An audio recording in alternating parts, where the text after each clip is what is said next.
శ్రీ గురుభ్యో నమ. హరి ఓం. సనాతన ధర్మము సమతా మార్గము. సనాతన ధర్మము దేన్నంటారు, సమతా మార్గం అనే దాన్ని దేన్నంటారు?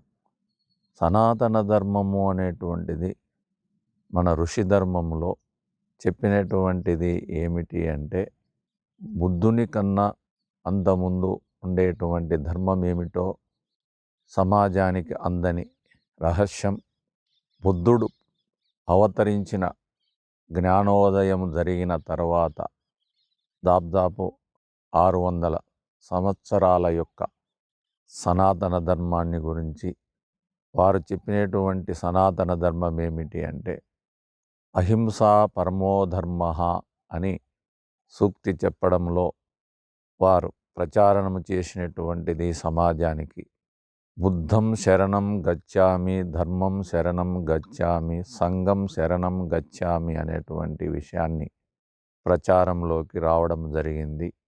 తర్వాత ఋషి ధర్మంలో వచ్చినటువంటి యొక్క ధర్మాన్ని చెప్పినటువంటి ధర్మం ఏమిటి అంటే, ఆదిశంకరులతో ఒక అద్వైత మతాన్ని సనాతన ధర్మంగా సమాజంలోకి బయలుదేరి అనేక కోణాలలో వచ్చినటువంటి ధర్మసూత్రాలు, వేద ధర్మమని, శాస్త్ర ధర్మమని, ఋషి ధర్మమని, పితృ ధర్మమని అనేక ధర్మాలతో యొక్క సమాజంలో అన్ని కోణాలలో ఒక్కొక్క ధర్మాన్ని గురించి విశ్లేషణ జరగడం వల్ల మూలమైనటువంటి ధర్మం ఏమిటి, దానికి నిర్వచనం ఏమిటి అంటే, రుచి ధర్మంలో ఉండేటువంటి నిర్వచనం ఏమిటంటే, దేన్ని ధర్మం అంటాం?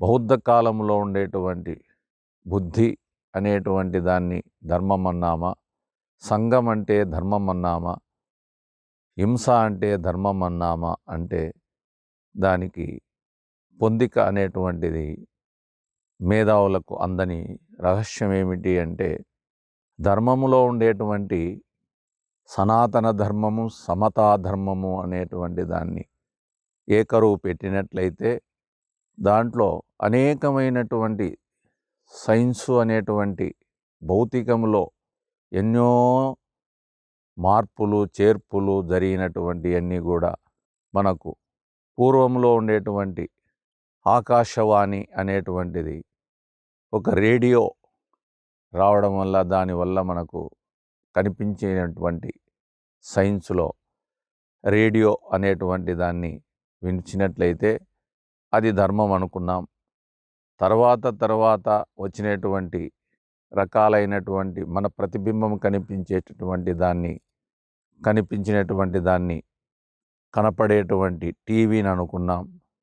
తర్వాత పరివర్తన జరగగా టెలిగ్రామ్ అంటే ఫోన్, సూక్ష్మాది సూక్ష్మమైనటువంటి శబ్దంలో మనకు ఎక్కడెక్కడ ప్రపంచ దేశాలలో ఉన్నా కూడా కనిపించినటువంటి శబ్దం రూపంలో ఉండేటువంటిది ధర్మం అన్నామా, అది ధర్మానికి అని పరివర్తన జరగడం జరిగింది.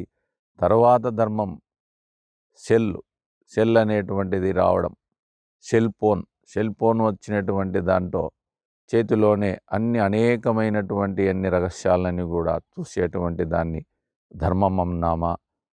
కాబట్టి ఈ ధర్మానికి అనేకమైనటువంటి నిర్వచనాలు చెప్పినా కూడా అసలైన ధర్మం ఏంటి అనేటువంటి దానికి వేదాలు చెప్పినటువంటి, ఋషులు చెప్పినటువంటిది సనాతన ధర్మం అంటే సనాతనంగా మార్పు లేనటువంటిది, ఏమి వికారము లేనటువంటిది, వికారంగా కనిపించినటువంటిది, అనివచరమైనటువంటిది అని దాన్ని ఆత్మధర్మం అని చెప్పారు.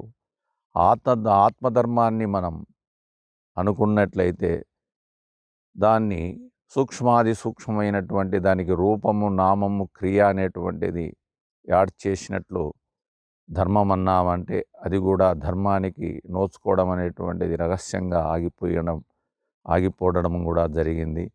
కాబట్టి సమతా ధర్మము అంటే చూస్తామా అంటే అనేకమైనటువంటి విభేదాలు మానవుల్లో ఉండేటువంటి జీవరాశుల్లో 84 లక్షల జీవరాశులలో ఉండేటువంటి రకరకాలైనటువంటి జీవరాశులన్నీ కనిపించిన దానిలో చూస్తే అది భిన్నంగా కనపడేటువంటి అనేక ప్రాణులు కనిపించినటువంటి దాంట్లో ఉత్తముడైనటువంటి మానవుడు గొప్పవాడని, మేధావిని ఇలాగ అనేక రకాలుగా సమాజంలో అనుకోవడము జరిగింది. అది కూడా ధర్మం అన్నామంటే దానికి అనేకమైనటువంటి కోణాలు రావడం వల్ల తర్వాత కుల వ్యవస్థ చాతుర్వర్ణ్యం మయా సృష్టం గుణకర్మ విభాగశః అని భగవద్గీత చెప్పినట్లు దాంట్లో ఉండేటువంటి సంగ్రహమైనటువంటి చతుర్భుజాలతో అంటే తలపుతో మాట్లాడినటువంటి వాక్కుతో మాట్లాడిన వాడిని బ్రాహ్మణుడు అన్నారు, భుజబలం ఉండేవాడిని క్షత్రియుడు అన్నారు, తొడబలం ఉండేవాడిని వైశ్యుడు అన్నారు. అలాగనే కర్మబం అనేటువంటి పాదాలను శూద్రుడన్నారు. ఈ రకరకాలైనటువంటి వర్ణ ఆశ్రమ ధర్మాలన్నీ కూడా ధర్మమన్నామా దానికి నిర్వచనం అగోచరంగానే ఉంది. కాబట్టి సమతాధర్మము అనేటువంటిది అన్నిట్లో ఉండేటువంటి ఏకత్వ భావంతో ఉండేటువంటి ఏ చైతన్యం ఉందో ఆ చైతన్యాన్ని ఏకీభవించుదామా అంటే దానికి రూపము, నామము, క్రియలు అనేటువంటి గోచరించడం అనేటువంటిది అది రహస్యమైనటువంటిగా ఆగిపోయినటువంటిది.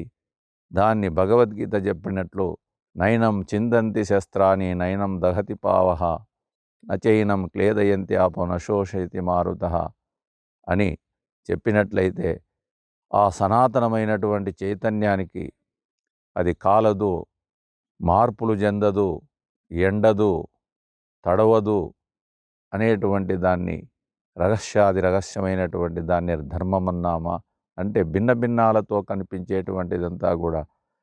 అయితే మరి ఫైనల్ ఏమిటి అనేటువంటి దీనికి మనం ఆలోచించినట్లయితే అన్ని భూతాలలో ఉండేటువంటి చైతన్యం ఒక్కటే, అనేకమైనటువంటి రూపాలతో కనిపించేదంతా కూడా అదృశ్యం అనేటువంటి వేదాంత ఉపనిషత్తుల సారం చూసినట్లయితే అదంతా కూడా మనకు అగోచరంగానే వినిపిస్తూ ఉంది. కాబట్టి ఈ సనాతనమైనటువంటి ధర్మాన్ని మనము తెలుసుకున్నట్లయితే ఏమిటి అనేటువంటి దానికి అగోచరమైనటువంటి అవాంగ్మానస గోచరం అనేటువంటి రహస్యంగానే ఈ ధర్మం మనకు మార్పులు చేర్పులు ఈ ప్రకృతిలో అనేకమైన భిన్నమైనటువంటి మార్పులన్నీ కడిగినటువంటి అన్నీ కూడా ఇదంతా కూడా మనకు ధర్మం అనేదానికి నిశ్చయాత్మకమైనటువంటి సంశయంగానే ఆగిపోయినట్లు మనకు ఈ ధర్మాన్ని సమతాధర్మము అని చెప్పారు. సమతాధర్మం అంటే అందరినీ భేదబుద్ధితో చూడకుండా అందరిలో ఉండేటువంటి పరమాత్మ శక్తి ఒక్కటే అనేటువంటి భావంతో వ్యవహరిస్తారా అంటే అది భిన్నమైనటువంటి ఆలోచనలతో, భిన్నమైనటువంటి భావాలతో, భిన్నమైనటువంటి అవస్థలతో అది అగోచరంగానే అది ఆగిపోయినటువంటి సందర్భముగా మనకు ఈ ధర్మం అఘాయో వింద్రియారామో మోగపార్థ సజీవత అంటే పంచభూతాలలో ఉండేటువంటి భిన్నత్వమైనటువంటి అన్నీ ఒక్కొక్క దానికి ఒక్కొక్క ఆకారంగా కనిపించినట్లు ఈ దేహం అనేటువంటి పంచభూతాలతో నిర్మింపబడినటువంటి పంచేంద్రియాలు, పంచజ్ఞానేంద్రియాలు, మనస్సు, బుద్ధి, చిత్త, అహంకారాలు అనేటువంటి భిన్న భిన్నంగా కనిపించేటివన్నీ కూడా దాన్ని ఒక్కటే సనాతన ధర్మము అనే దానికి నేను, నాది అనేటువంటి భావంతో ఎల్లప్పుడూ మనం వ్యవహారం చేస్తున్నాం. కాబట్టి అనేకత్వంలో ఏకత్వంగా, ఏకత్వంలో అనేకత్వంగా చూడడం అనేటువంటిది మనకు సనాతన ధర్మములో శాస్త్రాలు చెప్పినట్లు, వేదాలు చెప్పినట్లు ఈ ధర్మాన్ని మనం తెలుసుకున్నట్లయితే ఈ ధర్మం ఏమిటి అనేటువంటి దానిపైన ఆలోచన చేస్తే అగోచరమైనటువంటిది ధర్మంగా ఆగిపోయింది. ఈ రహస్యాన్ని తెలుసుకోవాలంటే చక్కటి సమతా మార్గములో సమమనేటువంటి భావంతో అందరిలో ఉండేటువంటి విరాజిల్లేటువంటి ఆత్మ ప్రకాశమే అనేటువంటి భావంతో తెలిసినట్లయితే మనం దాన్ని కరుణ, ప్రేమ, ముదిత, దయ అనేటువంటి భావాలతో దాన్ని వశపరుచుకునేదానికి సనాతన ధర్మంగా మనకు కొన్ని గుర్తులు చెప్పారు. వేద పురుషులైనటువంటి వాళ్ళు, సనాతనమైనటువంటి వారు దానిని ఆచరించడం అనేటువంటిదే ధర్మమని చెప్పారు. కాబట్టి ఈ ధర్మాన్ని మనం చాలా విశ్లేషంగా దీని ఆలోచనతో, ఏకాగ్రతతో, అలాగనే నిష్ఠతో ఆ ధర్మాన్ని ఎరిగినట్లయితే అది ఆత్మధర్మం అని చెప్పారు. కాబట్టి దీన్ని మనం దృష్టిలో పెట్టుకొని చక్కగా విచారణ చేసి ధర్మానికి నిర్వచనం తెలుసుకోవాలని కోరుకుంటూ, ఇలాంటి ధర్మాన్ని ఎవరైతే రక్షిస్తారో వారే సనాతన ధర్మమును రక్షించినట్లని చెప్పి వేదాలు చెప్పాయి. ఇలాంటి విషయాలను మనం చక్కగా తెలుసుకోవాలని కోరుకుంటూ, హరి ఓం తత్సత్.